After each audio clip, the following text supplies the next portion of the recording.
Say no to me. You can't say no to me.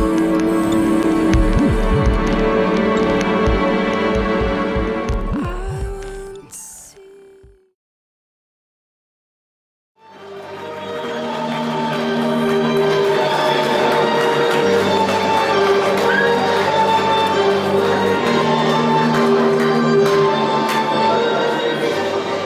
Bonjour, Monsieur Sénégal. Bonjour, bonjour.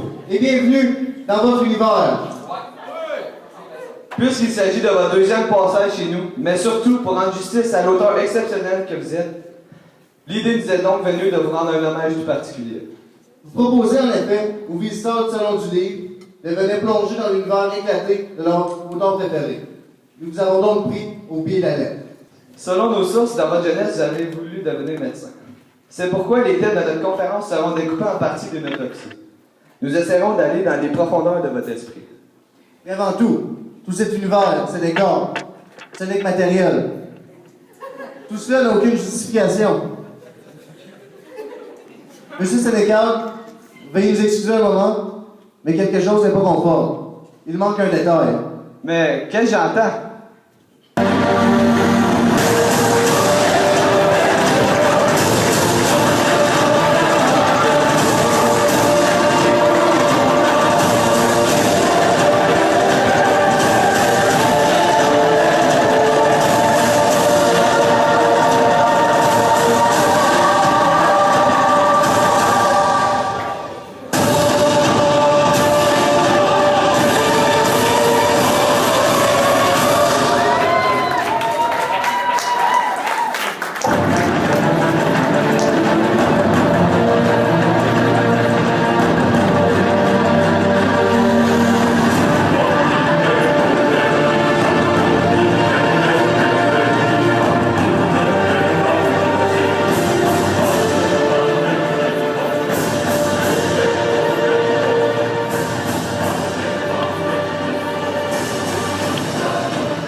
Bravo, moi j'applaudis ça.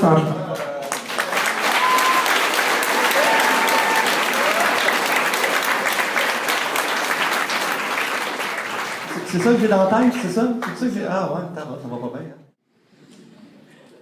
Est-ce que votre mère lit vos romans? Et si oui, quelles sont les impressions qu'elle vous donne sur ceux-ci? Ma mère? C'est bon ça. Vous êtes au courant de certaines affaires, vous autres, je pense, hein? Vous êtes informés. Ma mère, oui, c'est drôle parce que ma mère ne devrait jamais lire ce genre d'affaires-là. Ma mère, en temps normal, elle lirait un roman comme ceux que j'écris, puis après 20 pages, elle lancerait un bout de bras en disant « Il est malade mental, ce gars-là, voyons. » Puis c'est drôle parce que quand j'ai commencé à écrire, j'ai pensé à ma mère, j'ai pensé à mon père et ma mère, comment elle allait réagir. Dans ça, mon père, je savais qu'elle avait du fun. Ma mère, j'étais là, tabarnouche, elle va être inquiète, tu sais. Bon, 51-50, ça allait. Mais elle a une réaction très. Elle crée vraiment une distance entre le livre et elle-même. Vu que je suis son fils, on dirait qu'elle est capable de créer une distance.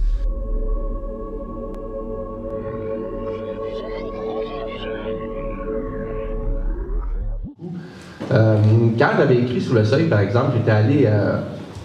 Elle m'avait permis, elle connaissait un psychiatre de Pinel. Pinel, c'est l'hôpital psychiatrique à Montréal où il y a les patients les plus dangereux. Là. Okay? C'est là qu'ils se ramassent là. Puis elle m'avait fait rencontrer un psychiatre de Pinel. J'avais demandé à ce psychiatre-là, est-ce que je peux aller visiter Pinel? Il a dit non, tu peux pas. J'ai dit, ah oui, même si je dis que je suis un écrivain puis que je veux, ben surtout si tu dis que tu es un écrivain, ça va être encore pire. Ils vont moins vouloir encore parce qu'ils veulent pas que ça se retrouve dans les livres, tout ça. Ce qui avait pu m'avoir, c'était de me faire visiter le rez-de-chaussée puis l'endroit où les policiers viennent rencontrer les fous quand ils ont besoin de leur témoignage, des choses comme ça. Puis on s'en est servi pour le film, d'ailleurs. Le climat, pas le climat, mais le décor ressemble à ça. Par contre, j'ai pu aller rencontrer des patients dans l'hôpital psychiatrique plus mollo, là, plus normal, où les gens n'étaient pas dangereux. Et ça m'a beaucoup inspiré pour les patients sur le seuil. J'ai rencontré un gars qui était convaincu qu'il voyait le pape une fois par semaine. Lui, il était convaincu. Puis on m'avait prévenu, le docteur m'avait dit tu vas voir, Patrick, si tu vas parler à ce gars-là, il a de l'air complètement cohérent. Tout le long qu'il parle, là, il est très cohérent, il a de l'air tout à fait normal. Puis à un moment donné, parlez du pape, là, pour le fun, là, puis tu vas voir, ça va complètement switcher, là. Est-ce que c'est impératif pour un artiste d'être sur Facebook ou Twitter, sur les réseaux sociaux? Ben non, c'est pas impératif. On a voulu me faire croire que tant que je n'étais pas sur Facebook, justement, on me disait, mais là, Patrick, là, il faut que je sois sur Facebook. Là. Comment il faut que je sois sur Facebook? Je suis un des auteurs les plus lus au Québec, puis je ne suis pas sur Facebook. Fait que, est où l'obligation d'être sur Facebook? Là? Je veux dire, je vis très bien. Puis à un moment donné, il a fallu que je le sois pour un projet d'écrivain. Là, ils étaient tous sur Facebook pour se communiquer. Ils m'ont dit, mets le nom sur Facebook, ça va être plus facile. Fait bon, OK. Là, je l'ai mis sur Facebook. Puis bon, j'ai tombé un peu dans cet engrenage-là, parce que c'est facile hein, d'aller sur Facebook puis niaiser une demi-heure en regardant ce que tout le monde écrit. Là. Puis là, tu t'en veux, après une demi-heure, tu fais, qu'est-ce que tu fais là? Tu as perdu une demi-heure de ta vie à lire des niaiseries. Là. C'est ça qui me choque, c'est le temps qu'on perd là-dessus. Mais ça peut aider, ça peut aider. Il y a des choses, je me rappelle, à un moment donné, j'écrivais, j'étais en train d'écrire ma phase 3, puis j'avais besoin, il fallait que je cherche un auteur, un romancier, dans lequel l'assassin serait un noir. Puis un livre connu. Fait que j'avais pas de titre qui me venait à l'esprit. Fait que j'ai envoyé un message à mes chums écrivains sur Facebook. Pouvez-vous me trouver un livre que j'ai reçu 35 réponses en 20 minutes? Puis j'en ai trouvé une que je voulais. Ça, c'est vraiment cool. Ça, c'est vraiment utile. Là, il y a quelque chose qui t'aide dans ton travail. Il y a quelque chose d'intéressant. Mais... Dans les terres, errant au 51-50 rue des Hommes, là où la glace a pris forme. Pris dans le ressac, dans le sac, des boissons de la sac, je m'en sac! Du monde pitié parasite, déjà occupé avec mes termites, des fourmis et de leur reine, rouge, de mon sang qui s'effrène. Je suis dans mon cocon, pas si réconfortant, m'isolant en attendant le jour où je deviendrai papillon. Avec ces démons qui me tuent de l'intérieur, ces monstres qui occupent mon cœur, qui volent la lueur d'espoir dans mon malheur. Ici c'est hell.com et j'y suis damné. La vie a tué l'enfant dans l'homme, elle m'a agressé. Vois-tu les retards de mon cœur qui rame? Sens-tu la mort qui se cache en mon âme? Entends-tu les cris de mon esprit, de mon désespoir qui sourit, la déchéance qui sourit? Comme une souris, une carie qui me fait pourrir, que pourrir? Qui s'infiltre et me ronge comme une maladie qui hante mes songes et m'affaiblit. Comme un paria, malaria, que de malaria. Pourtant, l'aria n'est pas là. Le paria, c'est moi. J'ai le mal de vivre.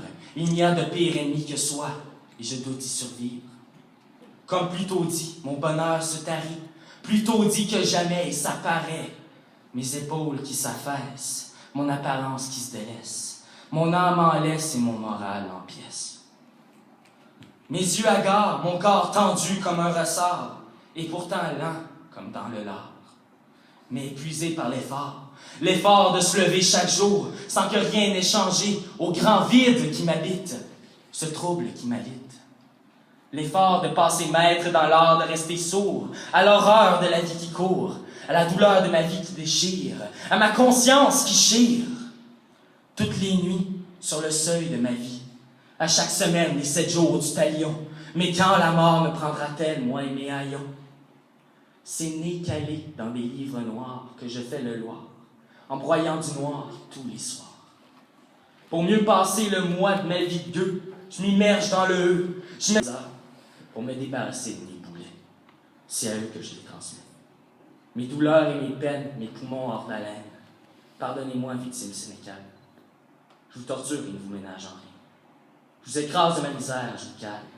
Pardonnez-moi, ça me fait du bien.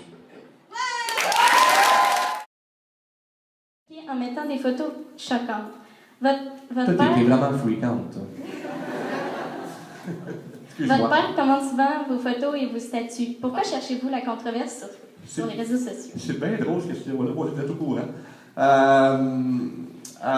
Des photos choquantes sur Facebook, tant que ça? Ouais, écoute, c'est vrai que j'ai mis... je mets des photos de Wilkins, là, qui est un photographe méga trash, là, mais qui est connu à travers le monde, hein? Il est pas... je me suis mis en photo de me raser à un moment donné, puis je savais comme je m'étais coupé, j'avais du gros sang qui coulait dans la face, là. Et ça, c'était drôle.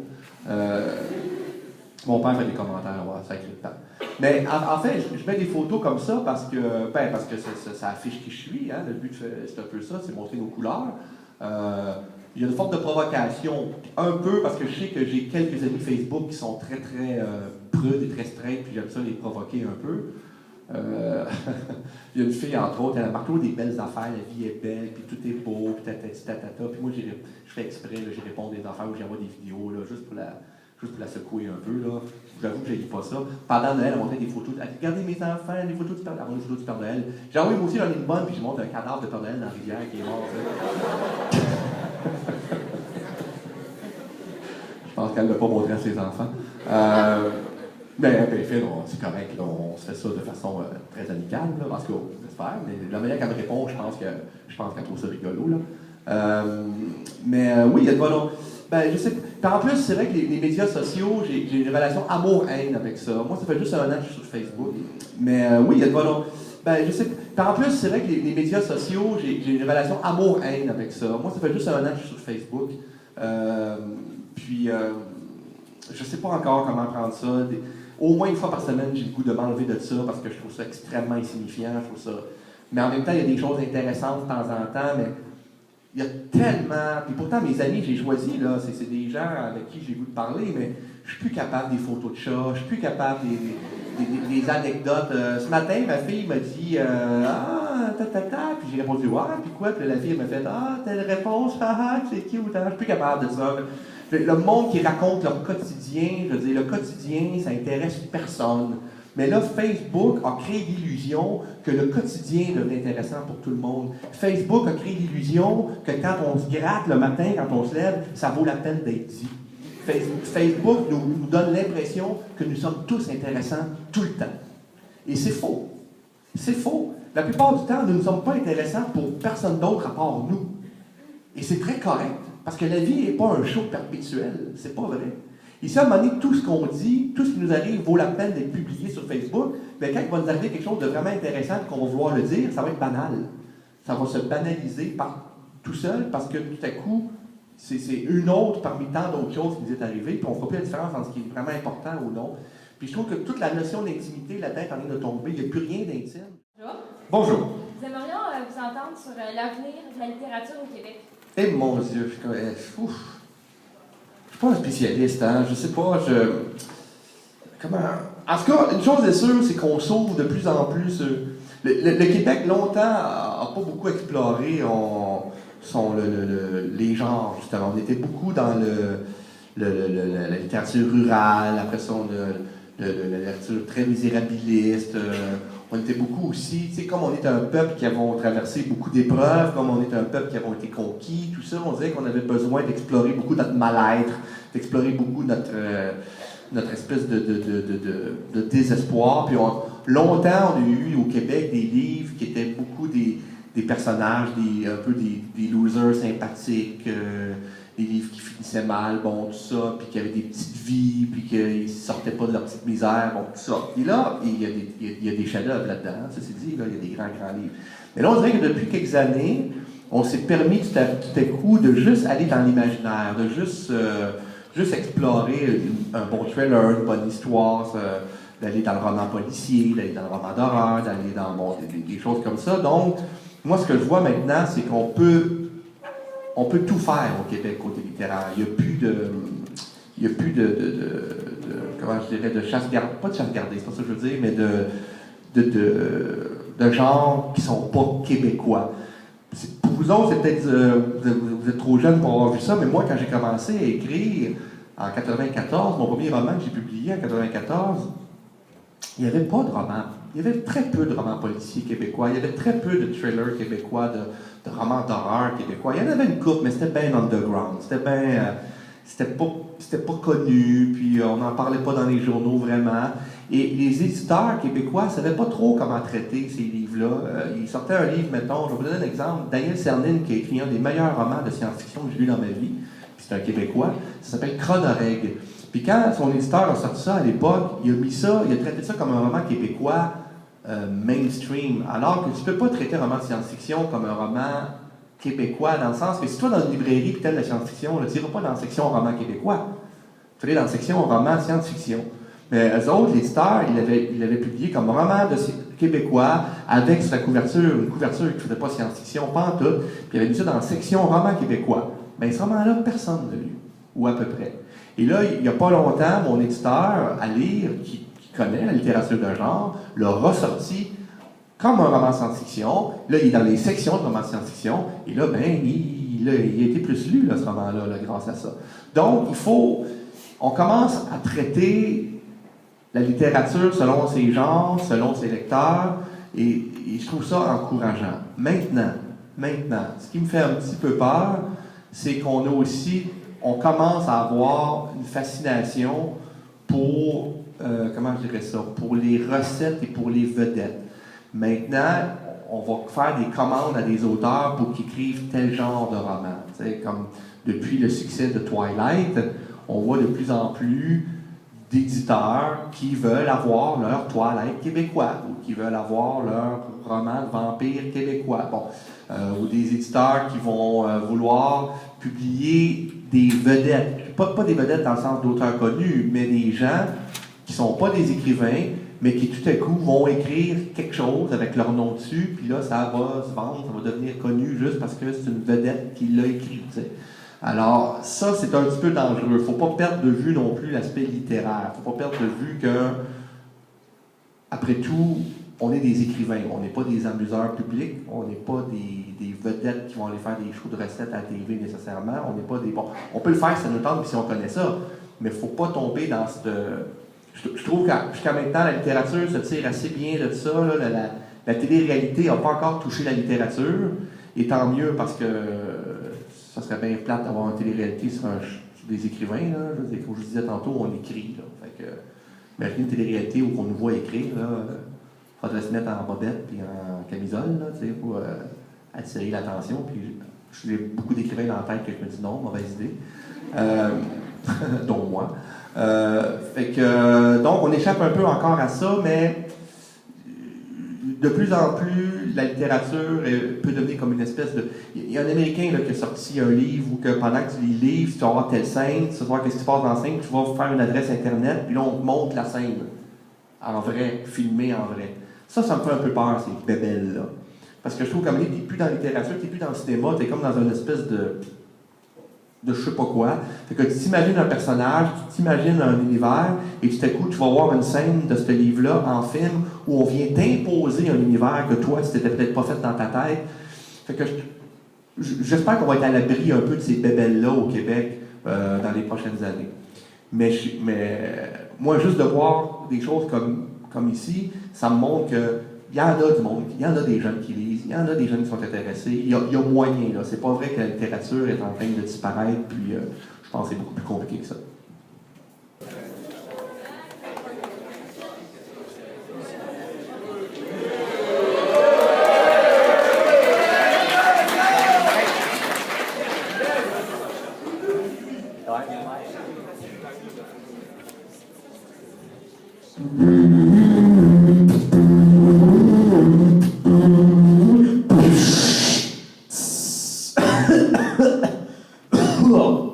Ah là là, oh la vache.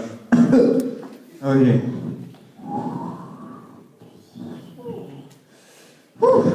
Frais aujourd'hui, hein? Oui. Oh, il y a une maison là-bas, je vais aller m'habiter.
C'est pas fini, hein?